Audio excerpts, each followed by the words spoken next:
자, 어느 날 한 제자가 예수님께 기도를 가르쳐 달라고 부탁을 했습니다. 누군지 몰라도 이 제자 참 고마운 사람입니다. 왜냐하면 이 제자 덕분에 우리가 귀한 선물을 받았습니다. 정말 값진 선물을 받았습니다. 바로 주기도문입니다. 주기도문은 얼마나 우리한테 귀한 선물인지 모릅니다. 오늘은 기도에 대한 내용이 좀 많아서요. 이 주기도문에 대해서는 두 가지만 제가 말씀을 짧게 드리도록 하겠습니다. 먼저 첫 번째, 기도는 누구한테 하는 것인가? 이거 너무나도 중요한 말씀입니다. 2절을 같이 읽겠습니다. 예수께서 이르시되 너희는 기도할 때에 이렇게 하라. 아버지여 이름이 거룩히 여김을 받으시오며 나라가 임하시오며. 여러분, 기도는 누구한테 하는 거예요? 아버지께 하는 것입니다. 아버지여라고 기도를 시작하고 있죠. 여러분, 우리 기독교만 기도를 하는 것이 아니라 다른 종교를 믿는 사람들도 다 기도합니다. 종교가 없는 사람들도요, 위급한 상황에서는 기도합니다. 그런데 누구한테 기도하느냐, 이게 정말 중요한데 성경은 아버지한테 하는 것이라고 말씀을 하고 있습니다. 기도를 아버지한테 한다는 얘기는 누가 기도한다는 얘기입니까? 자녀가 한다는 얘기입니다. 그렇죠. 그래서 종합하면 기도는 자녀가 아버지한테 하는 것이 바로 기도입니다. 이것은 정말 중요하니까 절대 잊으시면 안 되고, 이것만 우리가 확실하게 이해하고 있어도 바른 기도 할 수 있습니다. 성경이 말하는 기도는 자녀가 아버지한테 하는 기도인데, 안타깝게도 많은 우리 성도님들이요, 기도할 때 아버지 하나님께 기도하는 것이 아니라 주 하나님께 기도합니다. 아버지 하나님께 기도하는 것이 아니라 주 하나님. 이게 무슨 말입니까? 여러분, 주 하나님은요, 나의 주님이 되신다는 얘기입니다. 나의 주인 되신다는 얘기예요. 그러면 내가 주인 되신 하나님께 기도한다는 얘기는 내가 뭐란 얘기예요? 종이란 얘기입니다. 그래서 기도는 자녀가 아버지한테 하는 건데, 많은 성도님들이 종인 내가 주인 되신 하나님께 기도한다라고 생각을 하는 거예요. 여러분, 우리가 아버지한테 부탁하는 게 쉽습니까? 회사 사장님 찾아가서 부탁하는 게 쉽습니까? 당연히 아버지한테 부탁하는 게 쉽죠. 사장님, 교장 선생님 찾아가는 게 얼마나 어렵습니까? 자, 이렇게 종과 주인 사이에 하는 그런 기도는요, 기독교의 기도가 아니라 다른 종교의 기도입니다. 다른 종교를 믿는 사람들은요, 그들의 신에게 기도할 때 매우 어려워합니다. 매우 어려워해요. 그래서 이것저것 바치면서 기도합니다. 다른 종교들 보세요. 기도할 때 뭔가 바쳐요. 여러분, 절에만 가보셔도 알 수 있습니다. 전등들 많이 달려있죠. 거기 기도 제목도 쫙 달려 있습니다. 근데 그거 하나당 얼마씩 돈을 냅니다. 돈 내고 기도하는 거예요. 그들은 생각이 내가 이거를 돈 주고 사서 부처님께 드리면 부처님이 더 기도를 잘 들어주실 것이다 생각을 가지고 기도를 하는 거죠. 심지어 더 옛날에는 사람까지 바쳐가면서 기도했습니다. 이건 실제로 있었던 일들입니다. 예. 그래서 우리가 심청전 잘 아시잖아요. 인당수에 사는 용왕에게 이 바다를 잘 건너가게 해서 기도하기 위해서 사람을 바치는 거잖아요. 그게 있었던 일입니다. 그러나 기독교는 달라요. 기독교는 우리가 기도하는 대상이 아버지예요. 누가 아버지한테 부탁할 때 싸들고 가서 부탁을 하고 아부하고 이렇게 뇌물 같은 거 바쳐야 되나요? 그럼 뭔가 들고 가서 부탁하는 우리 청탁이잖아요. 그런 청탁은요, 내가 정말 불편한 사람, 내가 잘 모르는 사람, 그러나 힘이 있는 사람한테 어떻게 하면 좀 도움을 받을 수 있을까 해서 그렇게 하는 거 아닙니까? 혹시 여러분이 하나님께 기도함에 있어서 기도할 때 헌금을 드리면서 기도하시는 분들이 계신데, 혹시라도 내가 이 헌금을 드리면서 기도하면 하나님이 내 기도를 더 잘 들어주시겠지라고 생각을 하고 기도를 하고 계시다면, 여러분, 그 기도는 성경이 말하는 기도가 아닙니다. 그러니까 본인이 기쁜 마음으로, 감사하는 마음으로 드리는 건 괜찮아요. 그러나 이걸 드리면서 기도하면 내 기도 잘 들어주시겠지라고 생각하는 거, 그건 성경이 말하는 기도가 아니라는 거예요. 또 기도를 하면서 어떤 거래를 하시는 분도 있습니다. 하나님, 내 기도를 들어주시면 제가 이렇게 하겠습니다. 내가 먼저 할 테니 하나님 들어달라는 게 아니라 하나님 먼저 하시면 내가 하겠대요. 이런 거래를 하는 것도 마찬가지죠. 다 이방인들이 하는 기도예요. 우리 중에 그 누구가 우리 아버지한테 거래하면서 이런 기도를 하겠습니까? 다 이방인들이 하는 것입니다. 여러분, 많은 분들이 이런 작정 기도 같은 거 하시는데요. 그 작정 기도 하는 것도 하고자 하는 의도가 내가 뭔가 이렇게 열심히 하고 내가 좀 수고하고 내가 좀 배고프고 이런 모습을 좀 보여드리면 하나님이 들어주시겠지? 라는 생각을 가지고 하는 게 다 종의 마음을 가지고 기도하는 거예요. 여러분, 기도는 종의 마음으로 하는 게 아닙니다. 자녀의 마음으로 하는 겁니다. 정말 정말 중요한 것입니다. 그래서 여러분 앞으로 기도하실 때 꼭 자녀의 마음으로 아버지 되신 하나님께 기도하시기를 바랍니다. 어려워하지 마시고 그냥 솔직하게 여러분이 가지고 있는 걱정들 하나님께 다 내어놓으시기를 바랍니다. 주기도문에서 한 가지만 더 말하겠습니다. 자, 예수님이 가르쳐 주신 주기도문이 좀 긴데 그 중에서 첫 번째 기도 제목이 뭔지 2절에서 우리 한번 찾아보겠습니다. 자, 뭡니까? 첫 번째 기도 제목이 이름이 거룩히 여김을 받으시오며, 앞에 하나님의 그게 빠졌죠. 하나님의 이름이 거룩히 여김을 받으시오며, 이게 첫 번째 기도입니다. 자, 우리가 보통 하는 기도는 어떤 기도냐면요, 주세요 기도입니다. 그렇죠? 시험 잘 보게 해주세요. 건강하게 해주세요. 좋은 대학에 가게 해주세요. 여자친구 사귀게 해주세요. 다 이런 주세요 주세요 기도를 합니다. 그런데 예수님이 가르쳐 주신 첫 번째 기도는요, 주세요가 아닙니다. 뭡니까? 받으세요입니다. 받으세요. 받으세요. 거룩히 여김을 받으세요. 이렇게 받으세요 기도를 합니다. 어린 자녀, 철없는 자녀들은요, 늘 부모님께 주세요 합니다. 엄마 밥 주세요. 엄마 치킨 사주세요. 피자 사주세요.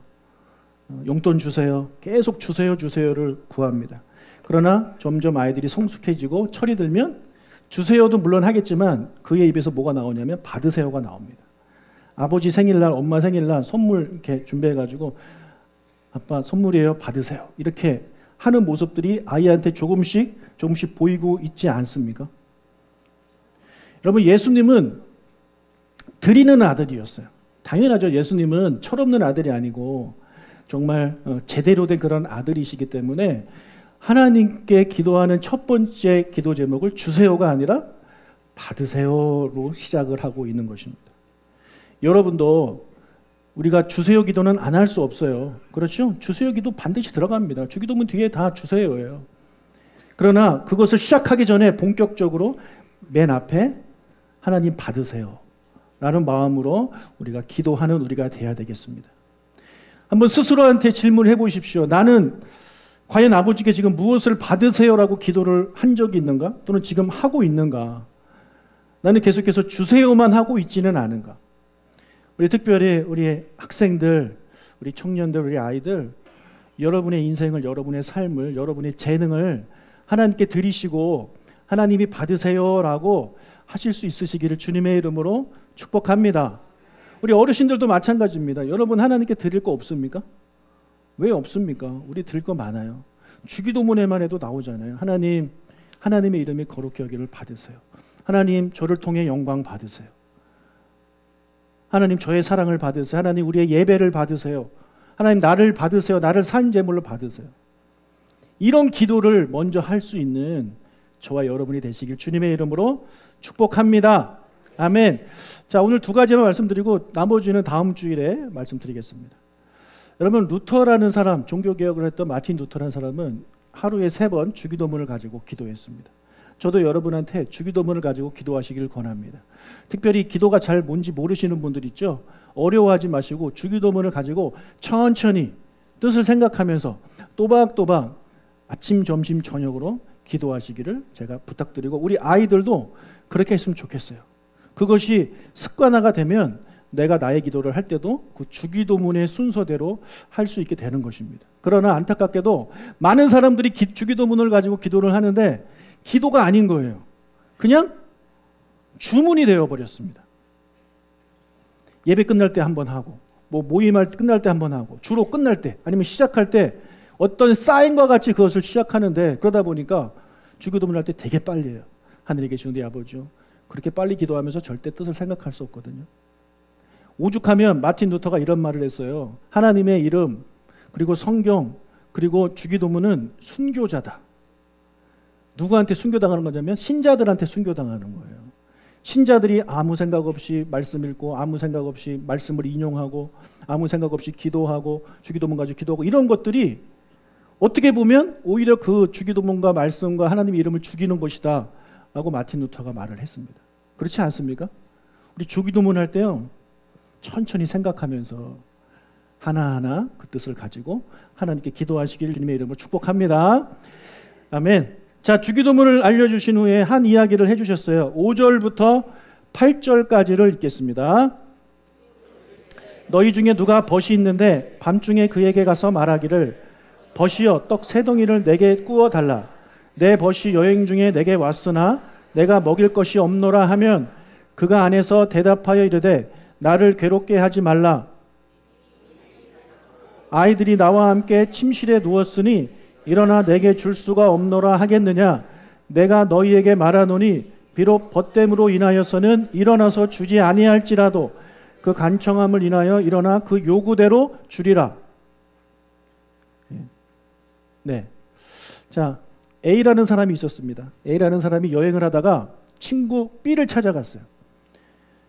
근데 그 친구 B가 자기를 찾아온 A를 대접을 하고 싶은데 대접할 게 없었습니다. 그래서 친구 C를 찾아갑니다. 그래서 부탁합니다. 내 친구한테 대접을 해야 되는데 먹을 것이 없으니 좀 달라. 그러면 이 C라는 친구는 자려고 누웠지만 이 B라는 친구가 간청을 하니까 줄 것이다. 이것이 지금 말씀드린 비유의 내용입니다. 자, 간청하면 된다. 뭐 이렇게 우리가 이해를 할 수 있겠죠. 자, 9절과 10절을 읽겠습니다. 내가 또 너희에게 이르노니 구하라 그러면 너희에게 주실 것이요 찾으라 그러면 찾아낼 것이요 문을 두드리라 그러면 너희에게 열릴 것이니 구하는 이마다 받을 것이요 찾는 이는 찾아낼 것이요 두드리는 이에게는 열릴 것이니라. 자, 너무나도 유명한 말씀이죠. 구하라, 찾으라, 두드리라 그러면 주실 것이다. 문이 열릴 것이다. 앞에 있는 간청하는 내용과 좀 연결이 되죠. 그래서 이 두 말씀을 통해서 기도할 때 내가 포기하지 말고 계속해서 구하면 되는구나. 포기하지 말고 계속해서 간청하면 되는구나. 계속 찾고 계속 두드리고 계속 구하면 하나님이 주시는구나. 기도할 때 졸으면 되는구나. 예, 이렇게 우리가 생각할 수 있겠죠. 근데 여러분, 우리가 여기서 놓쳐서는 안 되는 아주 중요한 질문이 있습니다. 뭘까요? 여러분, B라는 사람이 있잖아요. B라는 사람이 그 자고 있는 친구 C를 찾아가서 떡 3덩이를 달라고 했는데 이게 기도잖아요. 기도를 비유한 거 아닙니까? 왜 그랬습니까? 누구를 위해서 그랬나요? 친구죠. A라는 친구를 위해서 그렇게 한 거예요. 자기가 배고파서 간 게 아니라 친구를 먹이기 위해서 C라는 친구를 찾아가서 간청하고 두드리고 조른 겁니다. 이해가 되시죠? 자, B의 요청을 다시 한번 보겠습니다. 벗이여 떡 3덩이를 내게 구워달라. 내 벗이 여행 중에 내게 왔으나 내가 먹일 것이 없노라. 이게 C를 찾아간 이유입니다. 내 벗이 왔는데 먹을 게 없어서 내가 꾸러 왔습니다 라고 지금 요청을 하고 있는 것입니다. 여러분이 지금 B의 입장이에요. 한번 생각해 봅시다. 내가 지금 먹을 것이 없다는 얘기는 나 돈이 없다는 얘기고, 자기보다 잘 사는 친구 찾아가서 먹을 것을 달라고 부탁하는 거 쉽습니까? 어렵습니까? 어려운 일이고 창피한 일이고 부끄러운 일이고 자존심 상하는 일입니다. 그렇죠? 여러분, 지금 A가 찾아왔는데 B가 줄 게 없다는 얘기는 지금 B가 가진 게 있다 없다? 없다라는 얘기예요. 이 사람 가진 게 없어요. 근데 이 사람 자기가 가진 게 없었지만 자기 먹을 거 달라고 C를 찾아가지 않았어요. 그냥 힘들지만 살았어요. 배고프지만 배 부잡고 살고 있었단 말이에요. 그런데 A가 찾아왔어요. 근데 이 A가 여행 중에 왔잖아요. 뭐 해외여행 다니는 거 아닙니다. 그냥 나그네라는 뜻이에요. 나그네로 이렇게 지나가다가 이 사람 형편을 보니까 돈이 없는 거죠, 지금. 그렇죠? 경비는 다 떨어지고. 어쩌면 잃어버렸을 수도 있고 돈을, 어쩌면 강도를 만나서 돈을 뺏겼을 수도 있습니다. 2000년 전에는 여행객들에게 일어날 수 있는 흔한 것이 강도를 만나는 것입니다. 그러니까 이 A라는 친구는요, B를 찾아왔을 때 이미 허기가 져가지고 죽기 일보 직전인 상황인 거예요. 그래서 B 입장에서는 나 먹을 거 달라고 찾아가는 것도 창피해서 안 하고 있었는데 이 A라는 친구가 찾아왔는데 지금 보니까 죽게 생겼어요. B라는 사람 마음속에 지금 찾아가는 거 창피하기는 하지만 그래도 찾아가야 되겠다 하고 생각을 해봤는데 지금 밤이 12시가 넘었네. 여러분 그 시간에 찾아가는 건 민폐 아닙니까? 그렇죠? 그러나 그 생각에 그럼 내일 아침에 가야 되겠다라고 생각할 수 있지만 그가 이게 예의가 아닌 것을 알면서도 밤중에 C를 찾아간 이유는요, 자기를 위해서가 아니라 이 사람을 살리기 위해서인 거예요. 그래서 C를 찾아가서 문을 두드리고 조르고 먹을 것을 찾은 것입니다. 이게 바로 이 비유가 우리에게 주고 있는 그런 말씀입니다. 여러분, 하나님께 간청하고 구하고 찾고 두드리라는 예수님 말씀은요, 여러분을 위해서라는 말씀이 아니에요. 여러분, 사람은요, 자기가 힘든 상황에 처하게 되면 누가 가르쳐 주지 않아도 간청하고 조르게 되어 있습니다. 그렇지 않습니까? 지금 이 B라는 사람은요, 자기를 위해서 간청하고 문을 두드린 게 아니라 A를 위해서 그런 거예요. 하나님, 우리가 그렇게 기도하기를 바라세요. 우리는 내 문제 가지고는 정말 열심히 기도하죠. 정말 열심히 기도하지 않습니까? 금식도 하고 작전 기도도 하고. 그러나 남의 문제 가지고 우리가 이렇게 기도하지 않는다는 거죠. 그런데 하나님은 우리가 그렇게 기도하기를 원하시는 거예요. 그럼 우리가 어떻게 우리의 삶에 적용해야 될까요? 여러분이 기도 제목이 있으시죠? 그럼 여러분 지금 A의 입장인 겁니다. 그럼 다른 사람한테 기도 부탁을 하십시오. 목사님, 집사님, 권사님, 때로는 우리 아이들한테 아들아, 우리 집에 이런 문제가 있다. 우리 같이 기도하자. 서로의 기도를 나누는 것입니다. 여러분, 가지 모임할 때 기도 제목을 나누셔야 돼요. 힘든 거 없으시면 할 수 없지만 힘든 게 있으세요? 그럼 혼자 기도하지 마시고 나누세요. 그러면 그 기도 제목을 들었죠? 그럼 여러분은 서로에게 B가 되는 거예요. 그럼 이제 어디로 가야 됩니까? 누구한테 가야 되나요? C한테 가야 돼요. C가 누구죠? 하나님이잖아요.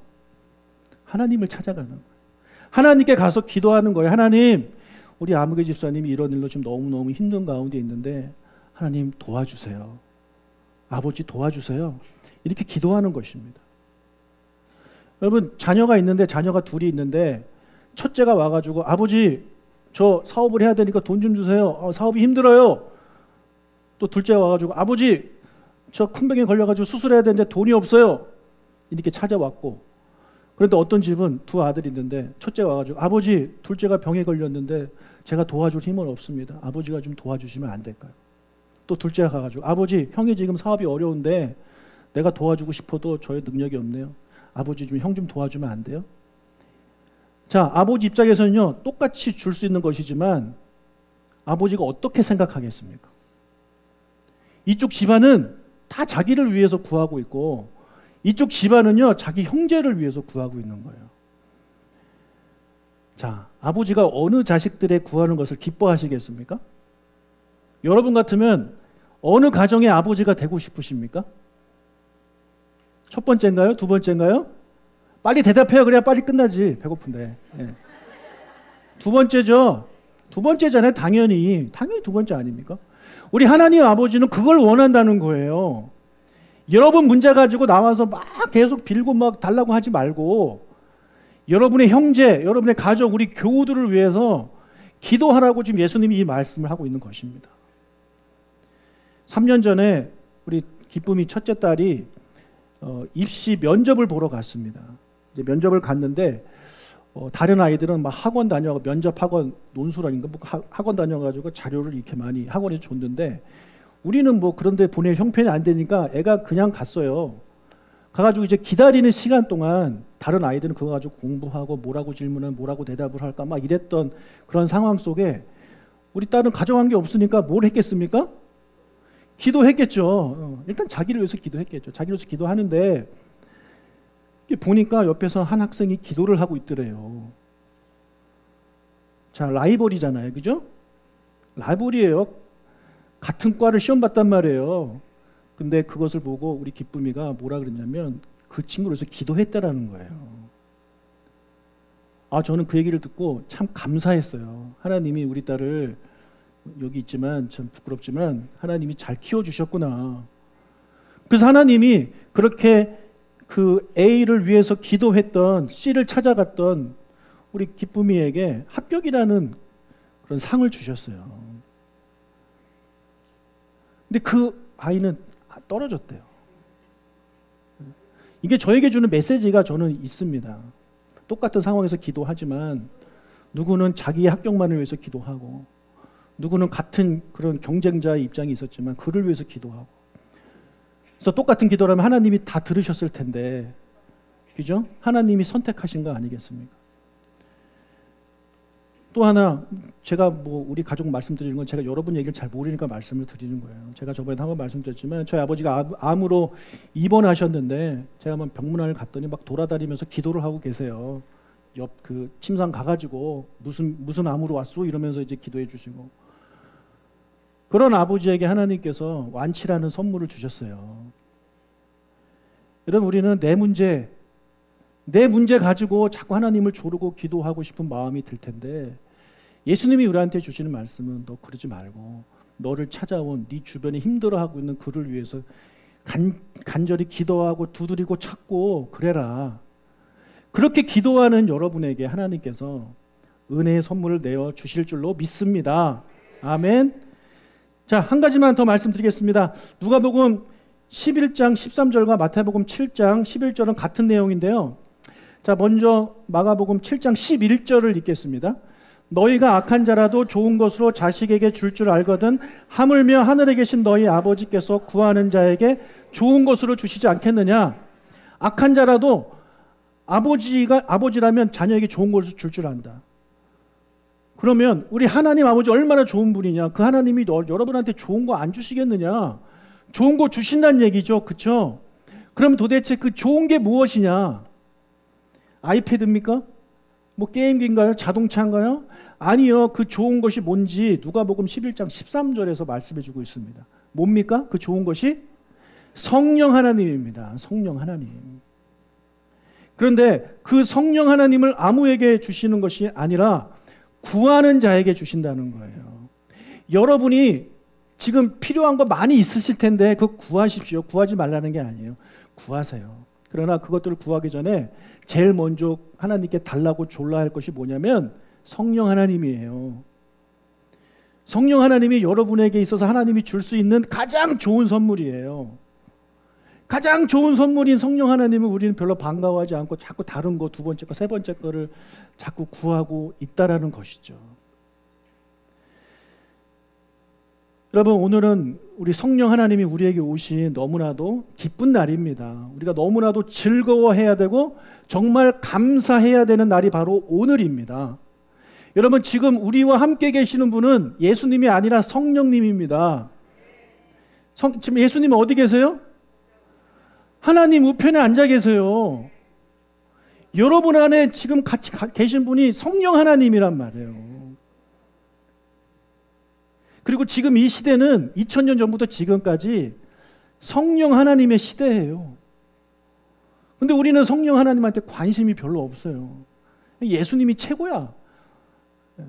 그래서 예수님 태어나셨을 때 막 우리 크리스마스는 엄청 좋아하고 부활하셨을 때 좋아하고 막 이러는데 성령 하나님이 오신 날이 언젠지도 모르고 왜 오셨는지도 모르고 내 안에 계신지도 우리가 잘 모르고 살아가고 있다라는 것이죠. 여러분, 성령 하나님이 언제 오셨습니까? 예수님이 태어나신 날은요, 성경에 나오지 않아요. 근데 성령님 오신 날은 성경에 써 있어요. 근데 예수님 오신 날 정확히 알지도 못하면서 날짜 정해가지고 임의로 정해서 기뻐하고 있는데, 진짜 그 날짜도 정확하게 알려주신 그 날짜에 오신 성령님 우리 관심도 없습니다. 언제 오셨습니까? 오순절입니다. 그렇죠. 오순절. 그래서 우리 교회는 맥주 감사하지 않고 오순절 성령 강림절을 지키는 거예요. 우리 보리 농사도 안 지는데 무슨 맥주 감사주일이에요. 그럼 맥주 감사주일이 오순절이에요. 그래서 우리는 그 맥주 감사 헌금 대신에 성령 강림 감사 헌금을 하나님께 드리는 것입니다. 여러분, 성령 하나님, 우리 안에 계신 성령님 정말 환영하시고 그리고 여러분 안에 계신 성령님이 충만해지실 수 있도록 우리 아버지 하나님께 기도하십시오. 이 기도 하나님 우리 예수님이 응답해 주시겠다고 본문에서 약속하고 있잖아요. 다른 것보다 성령 하나님을 구하시는 저와 여러분이 되시길 주님의 이름으로 축복합니다. 아멘. 우리 같이 찬양하겠습니다.